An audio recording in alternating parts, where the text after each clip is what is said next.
الله الرحمن الرحيم.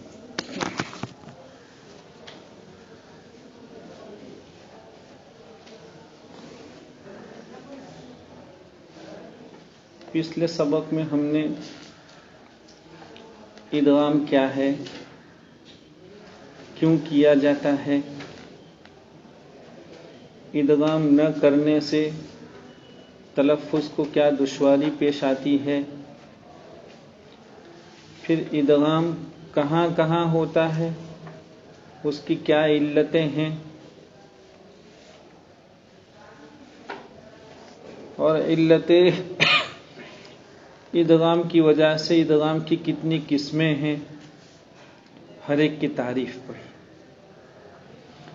وہاں ہم نے متقاربین کے باب میں یہ دیکھا تھا کہ مصنف رحمۃ اللہ علیہ نے ادغام متقاربین کی تعریف وہ قراء کی زبان میں نہیں فرمائی، اصطلاحی زبان میں اس کی تعریف نہیں فرمائی، بلکہ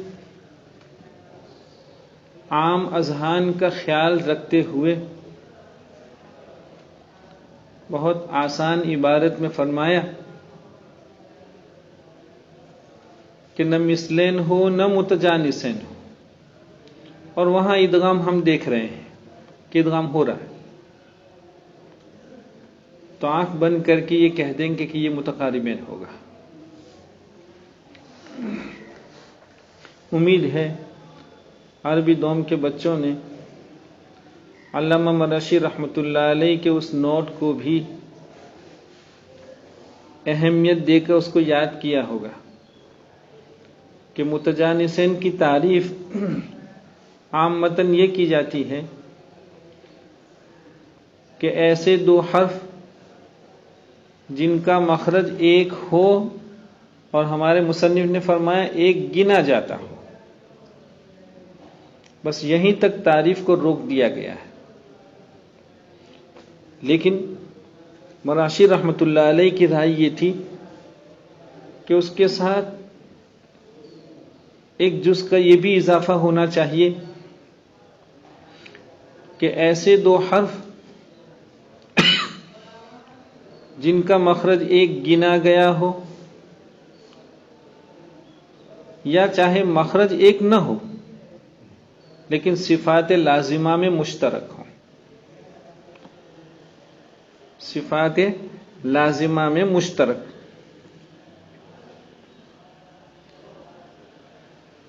مثال دی تھی نون اور میم کی، اور اگر عربی دوم کے بچوں کو صفات لازمہ ممیزہ کا بیان یاد ہو تو وہاں ہم نے ایسے کئی حروف بتلائے تھے کہ جو مخرجن تو مختلف ہیں، مخرج تو ان کا الگ الگ ہے، لیکن صفات لازمہ میں مشترک ہے۔ خیر،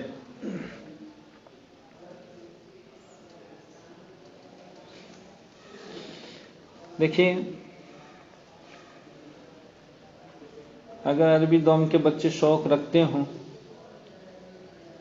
تو چاہے آپ متجانسین کی جو عام تعریف اب تک آپ نے یاد کی ہے اسی کو لے کر چلتے رہیں، لیکن ذہن کے کسی گوشے میں ایک تعریف یہ بھی آپ نوٹ کر لیں، محفوظ کر لیں کہ متجانسین کی تعریف ایسے دو حرف جو متحد المخرج مختلف الصفت، متحد المخرج مختلف الصفت ایک، یا مختلف المخرج متحد الصفت،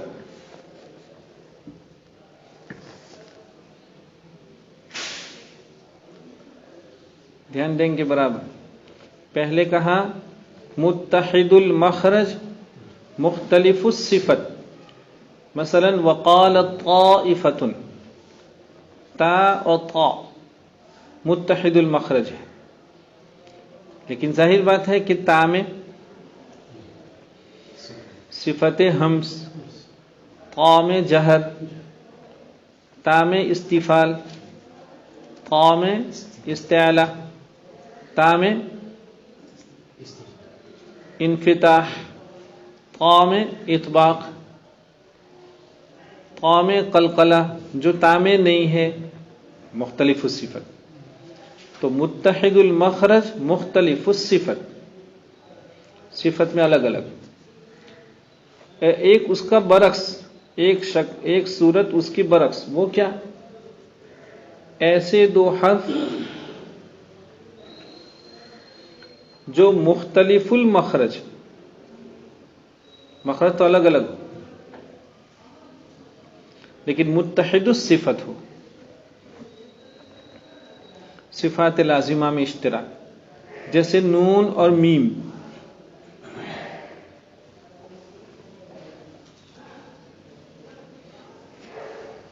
ہو گیا؟ اگر اس تعریف کو بھی ذہن کے کسی ناحیے میں آپ رکھیں تو انشاءاللہ وہ سودمند ہوگی، وہ آپ کو نفع دے گی. اب دیکھیے آج کا سبق شروع ہو رہا ہے. پھر ادغام متجانسین اور متقاربین دو قسم پر ہے. عربی دوم کے بچے کتاب سامنے رکھیں، انگلی رکھ کر آپ دیکھیں کہاں سبق چل رہا ہے. گزشتہ سبق الم نخلقکم پر پورا ہو گیا تھا، مثل الم نخلقکم یہاں تک بات ختم ہو گئی تھی. آج ہے پھر ادغام متجانسین و متقاربین دو قسم پر ہے، ناقص اور تام. یہ کیا ہے؟ پہلے ایک تقسیم ہوئی، اب ایک دوسری تقسیم ہونی جا رہی ہے. پہلے دو حرفوں کا باہمی کیا تعلق تھا؟ علت تماثل تجانس کی تعریف کر رہا ہوں، اس کے لیے ایک اچھی تعبیر دے رہا ہوں آپ کو. کیا کہا؟ پہلے جو ہم نے تین قسمیں پڑھی، مثلین، متجانسین، متقاربین، وہ تین قسمیں کس بنیاد پر تھی؟ کہ آپ جو مدغم اور مدغم فی، تو مدغم کا ادغام کر رہے ہیں، ان میں باہمی کیا تعلق ہے؟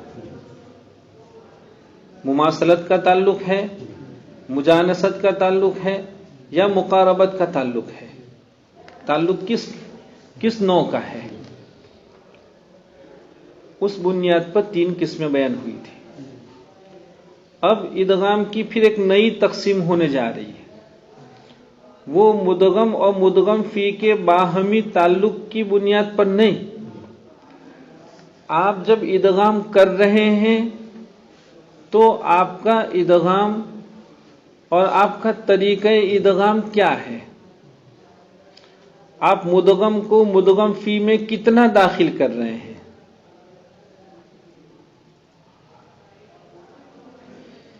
اس وقت آپ کا ادغام کے وقت کا آپ کا تلفظ کیا ہے؟ اس کو دوسرے لفظوں میں آپ کہیے، ادغام کی باعتبار کیفیت ادا، طریقہ ادا،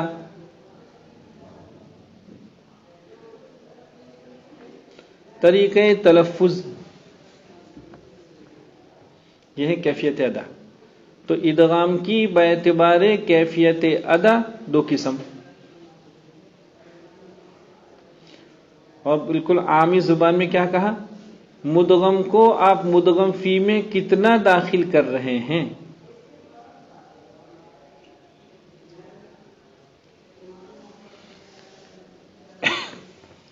اس بنیاد پر اب یہ ایک نئی تقسیم ہے، اور اس کو فرمایا کہ وہ دو قسم پر ہے، تام یا ناقص. مدغم کو مدغم فی میں اگر بالکلیہ داخل کر دیا ہے تو تام ہے، ورنہ وہ ناقص ہے. ظاہری اور بہت مختصر اجمالی تعریف تو یہ ہے، لیکن آپ کو اصطلاحی تعریف یاد کرنی ہے. تام کی اصطلاحی تعریف کیا؟ مدغم کو مدغم فی میں اس طرح داخل کرنا کہ مدغم کی کوئی صفت باقی نہ رہنے پائے.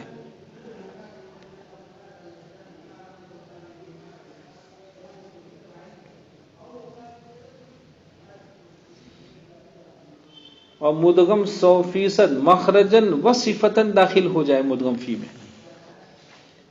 یہ ای کے ذریعے آپ کہیں گے. پہلے جو آپ نے تعریف کی نہیں، کیا تعریف لکھو ہے ابھی؟ مدغم کو مدغم فی میں اس طرح داخل کرنا کہ مدغم کی کوئی صفت باقی نہ رہنے پائے. اسی کی تفسیر کر رہا ہوں، اسی کی شرح کر رہا ہوں کہ مدغم کو مدغم فی میں مخرجن بھی داخل کر دینا ہے اور صفتن بھی داخل کر دینا. کیا معنی مخرجن و صفتن داخل کرنا؟ اب آپ مخرج استعمال کریں گے مدغم فی کا، اس لیے کہ مدغم کو آپ نے مخرجن داخل کر دیا مدغم فی میں. مثال کے طور پر من لدنہ، تو من کا نون مدغم، لدنہ کا لام مدغم فی. آپ نے جب نون کو مخرجن داخل کر دیا لام میں، تو اب نون کا مخرج استعمال نہیں کریں گے. اب آپ مخرج استعمال کریں گے کس کا؟ لام کا. یہ ہے مدغم کو مدغم فی میں مخرجن داخل کرنا، کہ اب مخرج استعمال ہوگا مدغم فی کا.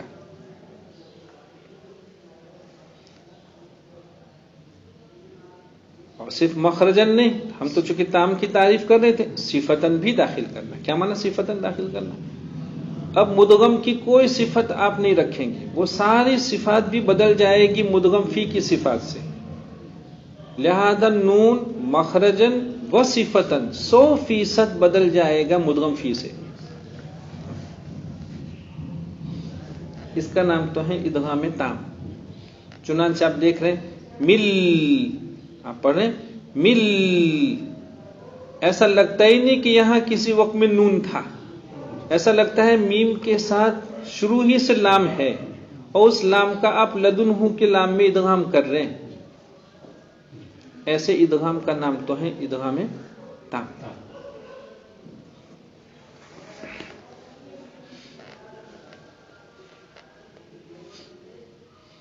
نمبر 2 ادغام ناقص. مدغم کو مدغم فی کی مدغم فی میں اس طرح داخل کرنا کہ مدغم کی کوئی صفت باقی رہے.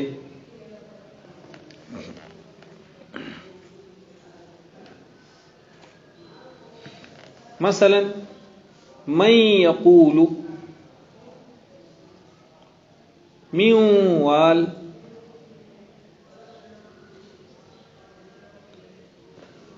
کیا آپ نے؟ میوال کے نون کو، من یقولو کی نون کو، دونوں نون کا مخرج ختم کر دیا. ایک نون کو یا کے مخرج سے اور ایک نون کو واو کے مخرج سے آپ ادا کر رہے ہیں. تو یہ مدغم مخرجن داخل ہو گیا مدغم فی میں.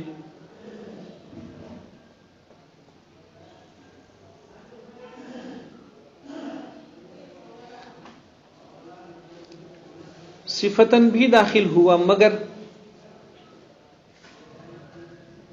کیا معنی صفتن داخل ہوا؟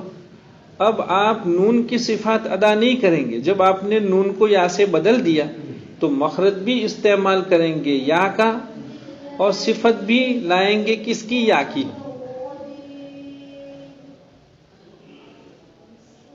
پھر ایک مرتبہ کہہ رہا ہوں، جب من یقولو میں آپ ادغام کرتے ہوئے نون کو یا سے بدل رہے ہیں تو بدلنے کا معنی یہ ہے کہ اب آپ نون کا مخرج بھی استعمال نہیں کریں گے اور نون کی صفات بھی نہیں لائیں گے، بلکہ مخرج بھی استعمال ہوگا یا کا اور صفات بھی لائیں گے کس کی؟ یا کی.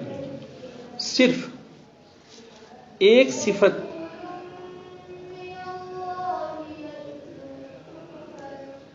نون مدغم کی آپ باقی رکھیں گے، اس کو نہیں بدلیں گے، اور وہ ہے غنہ.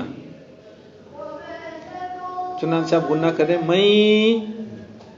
ظاہر بات ہے یہ جو آپ ناک میں آواز جا رہی ہے ایک الف کے بقدر وہاں رہتی ہے، تو کیا یا میں صفت غنہ ہے؟ میں یقولو میں جب آپ نے نون کو بدل دیا یا سے اب دو یا ہو گئی، پہلی کو دوسری میں داخل کر رہے ہیں، نون ہے نہیں، تو پھر ناک میں آواز کیوں کر جا رہی ہے؟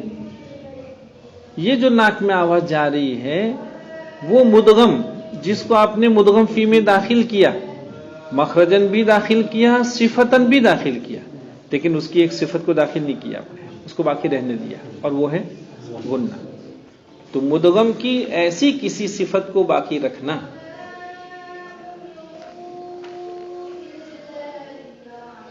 یہ ہے ادغام ناقص۔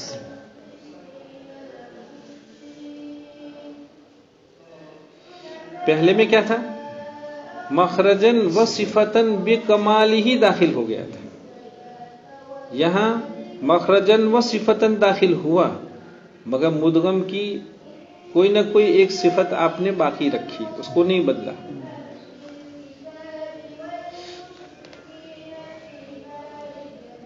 یہ ہے ناقص۔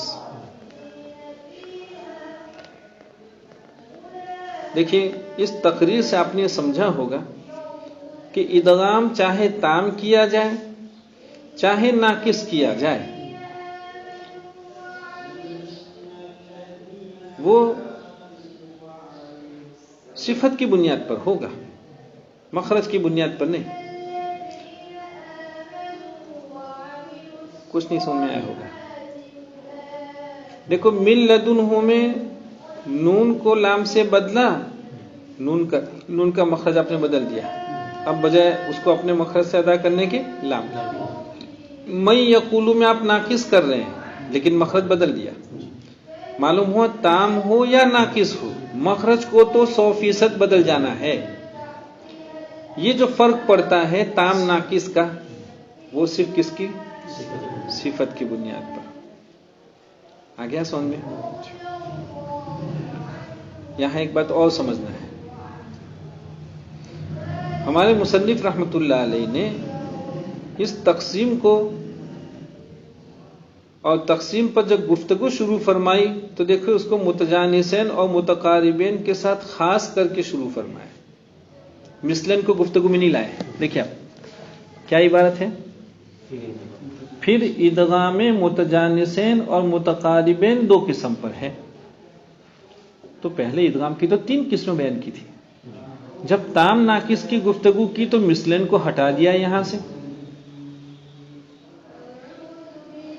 کیوں؟ اس لیے کہ مثلین جب بھی ہوتا ہے تو وہ تام ہی ہوتا ہے، مثلین کا ادغام جب بھی ہوتا ہے وہ تام ہی ہوتا ہے، ناقص کبھی ہوتا ہی نہیں۔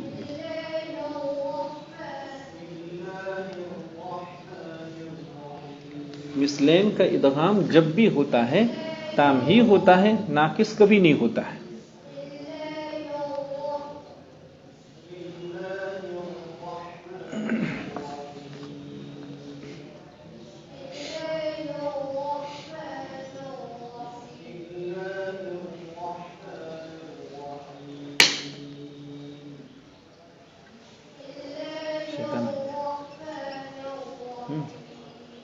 جی آگے دیکھیے، اگر پہلے حرف کو دوسرے حرف سے بدل کر ادغام کیا ہے، پہلے حرف کو آپ اب یہاں سے تام کی تعریف فرما رہے ہیں، آپ نے تو تام کی تعریف پڑھ لی، لیکن کتاب کیا کہہ رہے دیکھیے، تام کی تعریف ہو رہی ہے۔ اگر پہلے حرف کو دوسرے حرف سے بدل کر ادغام کیا ہے، بدل کر سے مراد بکمالی ہی بدل کر، پورے طور پر بدل کر، کیا معنی پورے طور پر؟ مخرجن و صفتن، تو ادغام ایسا ادغام تام کہلائے گا۔ جیسے قر ربی، جیسے کیا قر ربی وقالت طائفۃ، اور عمن، عم کا مسئلہ ہے، لیکن ابھی عربی دوم کے بچے اسی آپ کی سطح سے اوپر کی چیز ہے۔ یہ عم جو ہے آپ جانتے ہیں ان اور ما اس کا مرکب ہے، ان اور ما دو الگ الگ کلمے ہیں، ان کا مرکب ہے عم، دونوں کو ملا کے بنایا گیا ہے۔ ان سے نون کو ہٹا دیا اور ما سے الف کو ہٹا دیا، ما استفہامیہ، الف ہٹا دیا. آپ ادغام کر رہے ہیں ان کے نون کا ما کی میم میں، جیسے میم مسد میں کر رہے تھے. جیسے کیا؟ میم مسد میں کر رہے تھے.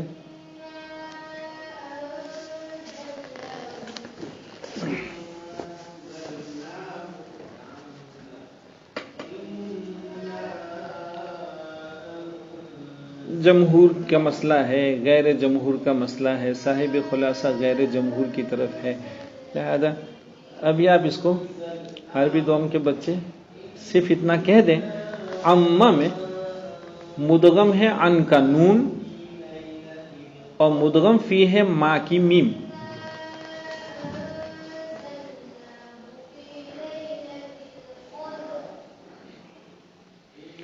ہو گیا؟ ان سب میں جو ادغام ہوا ہے وہ تام ہوا. کیوں؟ اس لیے کہ مدغم کو آپ نے 100% بدل دیا ہے مدغم فی سے. کیا معنی 100%؟ اس کی کسی بھی صفت کو ابدال سے چھوڑا باقی نہیں رکھا ہے آپ نے.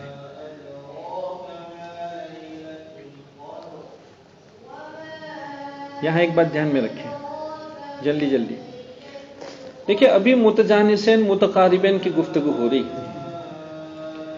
ان میں آپ دیکھ رہے ہیں کہ مدغم پہلے سے مدغم فی کی طرح نہیں ہے. آپ نے بدلا اور بدل کے اس کو مدغم فی کا مثل بنایا.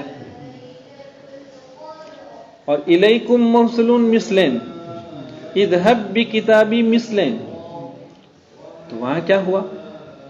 پہلے ہی سے 100% مدغم اور مدغم فی. ایک شیطان تو گیا.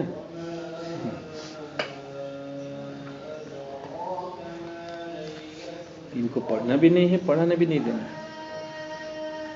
بچہ کو تھوڑی کچھ پڑھنا ہے. اوکے ہاں جی. تو یہ جو تام ناقص کی گفتگو ہے وہی ہوگی جب ان میں پہلے سے مماثلت نہیں ہے. آپ بذریعہ ابدال مماثلت پیدا کرتے ہیں. اب آپ کی پیدا کردہ مماثلت کبھی تام بھی ہوتی ہے تو کبھی ناقص بھی ہوتی ہے.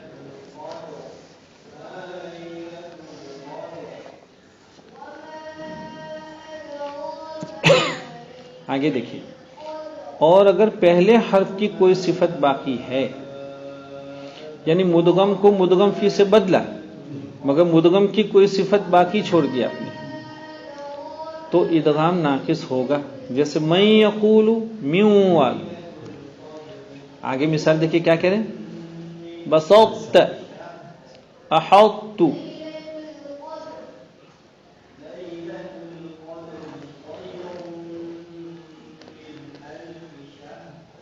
دیکھیے اس کو آپ یوں لکھیے کہ جب بھی ادغام ناقص ہوتا ہے تو ابھی کیا پڑھا کہ مدغم کی کوئی صفت باقی رہے.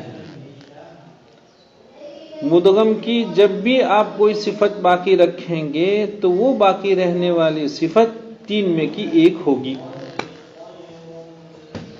ادغام ناقص کرتے ہوئے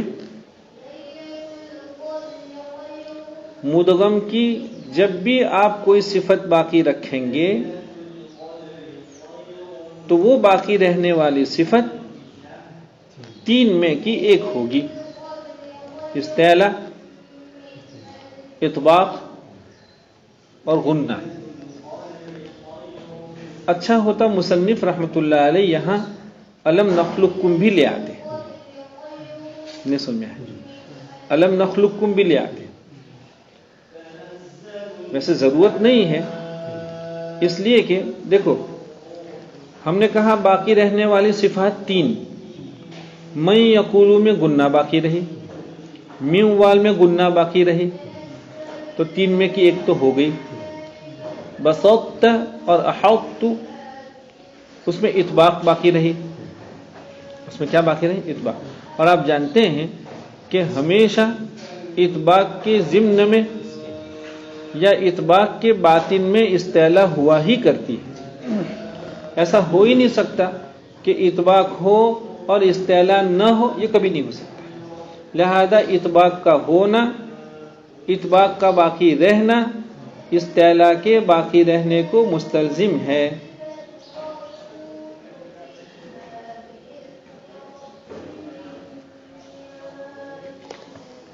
لیکن وہ ضمناً ہے.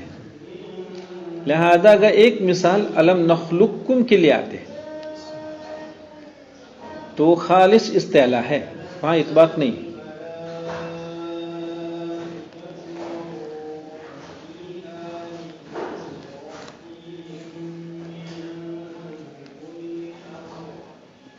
ہو گیا وقت ہے وقت جی بھی ہے. آگے دیکھیے کیا کہا. مثلین اور متجانسین کا پہلا حرف جب ساکن ہو تو ادغام واجب ہے. یہاں سے نئی بات شروع کر رہے ہیں. دیکھیے اس کو پڑھنے سے پہلے یوں کہیے کہ اب کہہ رہے ہیں ادغام کی باعتبار حکم کے دو قسمیں ہیں.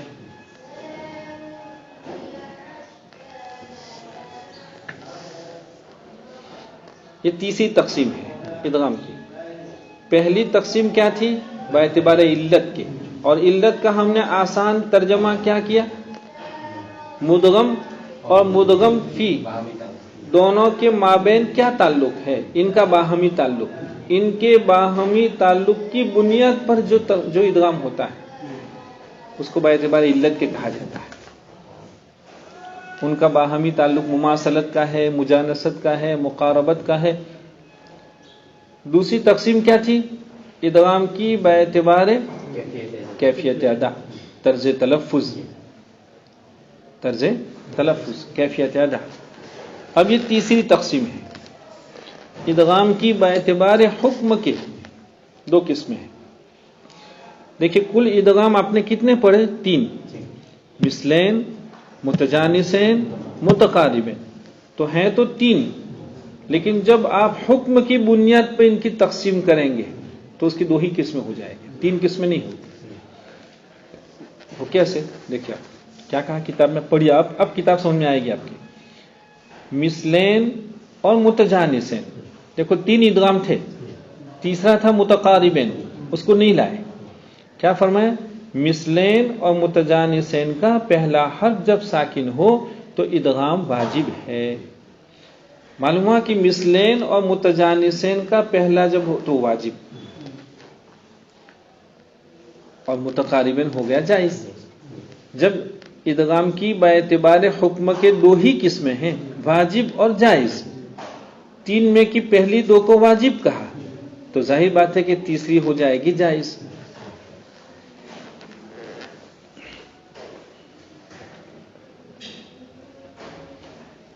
مثال دیکھیں،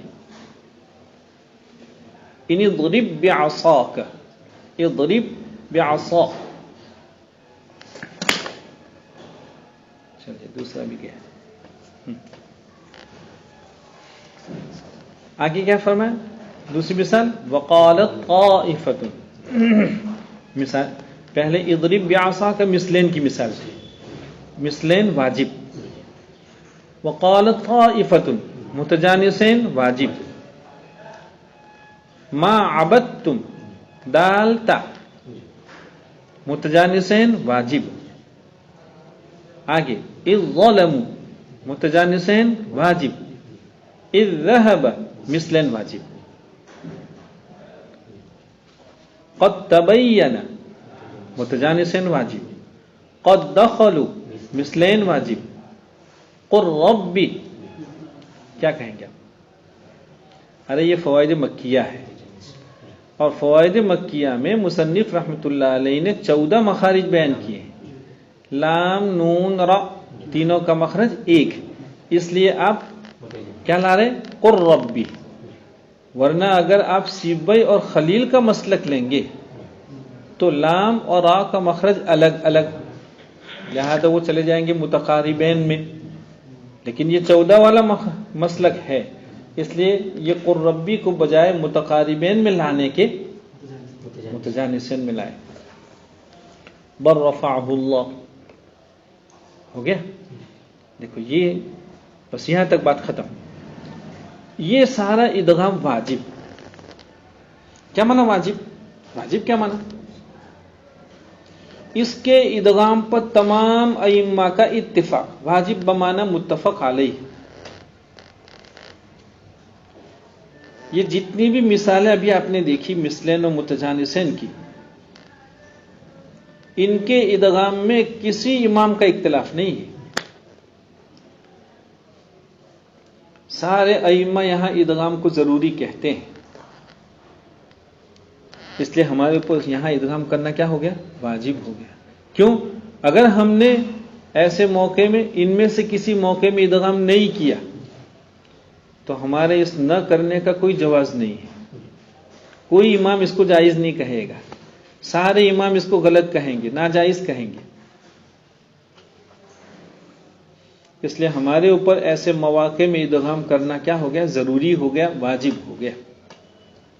ہاں اگر کوئی بھی امام اس میں ترکی ادغام کرتا، اظہار کرتا، تو ہمارے لیے اس امام کی بنیاد پر اظہار کرنا کسی طرح جائز ہو جاتا.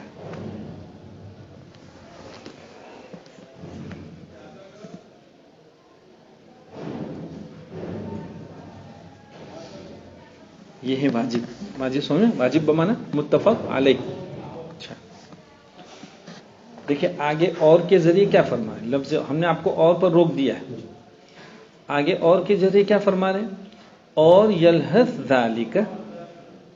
دیکھو یلحظ ذالک، ثا اور ذال متحد المخرج، ادغام متجانس ہیں. ایک یا بنی یرکم معنا، یرکم معنا، یرکم معنا، با اور میم متحد المخرج متجانسین، دونوں ہو گئے متجانسین. اچھا میں کیا کہا؟ اظہار بھی ثابت ہے. یہ بھی طریقے جزری بتلانے کے لیے ہے کہ بطریق شاطبی تو صرف ادغام ہے، البتہ بطریق جزری دونوں ہیں، ادغام اور اظہار دونوں ہیں.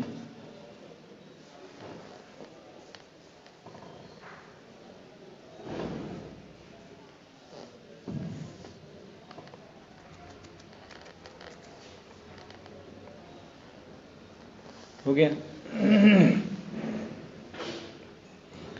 اس سے کیا سمجھ میں آیا؟ کہ جب ادغام کی باعتبار حکم کے دو قسمیں تھی، واجب اور جائز، مثلین اور متجانسین کو واجب کہا، اور واجب کا ہم نے ترجمہ کیا متفق علیہ سے، تو اب متقاربین کیا بنا؟ جائز. کیا مانا جائز؟ مختلف فی. کیا؟ مختلف فی. ادغام متقاربین کے جتنے مواقع ہیں ان میں کے اکثر تو متفق علیہ ہے، لیکن بعض مختلف ہی ہے.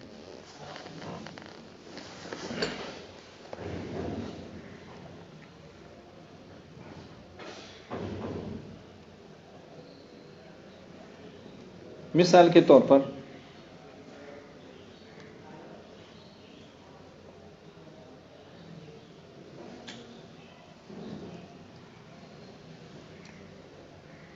آپ لام تعریف کا ادغام کرتے ہیں. لام تعریف کا 14 حروف شمسیہ میں ادغام کرتے ہیں. اچھا آپ پڑھیں الصابرین. کیا؟ الصابرین. لام کا ادغام کیا صاد میں. التائبون. التائبون. لام تعریف کا ادغام کیا کس میں؟ تا میں. تو کیا لام اور تا مثلین ہیں؟ کہا نہیں. کیا یہ متجانسین ہیں، ایک مخرج کے ہیں؟ کہا نہیں. کتاب میں کیا کہا تھا کہ نہ مثلین ہو نہ متجانسین ہو، اور آپ ادغام دیکھیں تو فوراً کہہ دیں یہ متقاربین. تو یہ ادغام متقاربین ہے برابر، لیکن سارے ائمہ کر رہے ہیں. کچھ نہیں سن میں کیا؟ سارے ائمہ کر رہے ہیں. کوئی امام ایسا نہیں ہے جو التائبون میں بجائے ادغام کے اظہار کرتا ہو الصابرین. اس وجہ سے ہم کہہ رہے تھے، کیا کہا تھا، بات کس پر چل رہی تھی معلوم؟ ادغام متقاربین جائز ہوتا ہے، جائز بمعنی مختلف فی، لیکن یہ معنی نہیں ہے کہ ادغام متقاربین کا ہر موقع مختلف فی، نہ ایسا نہیں۔ ادغام متقاربین کے اکثر مواقع تو وہ متفق علیہ ہوتے ہیں، بعض مواقع مختلف فی ہوتے ہیں۔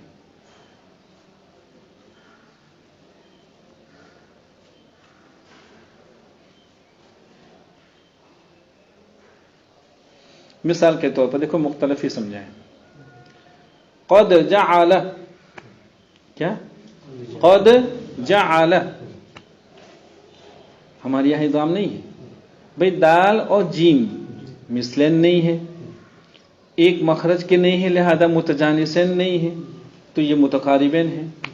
ہمارے یہاں نہیں ہے ادغام، ہم اظہار سے پڑھتے ہیں قد جعل۔ یہ الگ بات ہے کہ ہمارے حفاظ اور ہمارے ائمہ ان کو یہ خیال ہے قد جعل، قد جعل، قد جعل کیا چیز ہے؟ نہیں، دال کی صفت قلقلہ کو لوٹتی ہوئی آواز میں ظاہر کرنا پڑے گا، یہ اظہار ہوگا قد جعل، قد۔ یہ جو لوگ لوٹتی ہوئی آواز کا اہتمام نہیں کرتے، وہ سمجھیں کہ ان کا زام تو اظہار کا ہے، لیکن وہ کر رہے ہیں ادغام۔ وہ اپنے زام میں تو یہ سمجھ رہے ہیں کہ ہم کر رہے ہیں اظہار، لیکن وہ ان کی ادا تو ادغام کی ہے۔ خیر بہرحال قد جعل، بعض ائمہ اس میں ادغام کرتے ہیں، بعض ائمہ نہیں کر رہے ہیں۔ دیکھو یہ متقاربین ہے، یہ کیا ہے؟ متقاربین، مختلف ہی ہو گیا، بعض ائمہ کرتے ہیں، بعض نہیں کر رہے ہیں۔ تو یہ ہم سمجھا رہے تھے کہ متقاربین کے اکثر مواقع تو متفق علیہ ہیں، لیکن کچھ مواقع وہ ہوتے ہیں جو مختلف ہی، بعض ائمہ کرتے ہیں، بعض ائمہ نہیں کر رہے۔ بس یہیں تک۔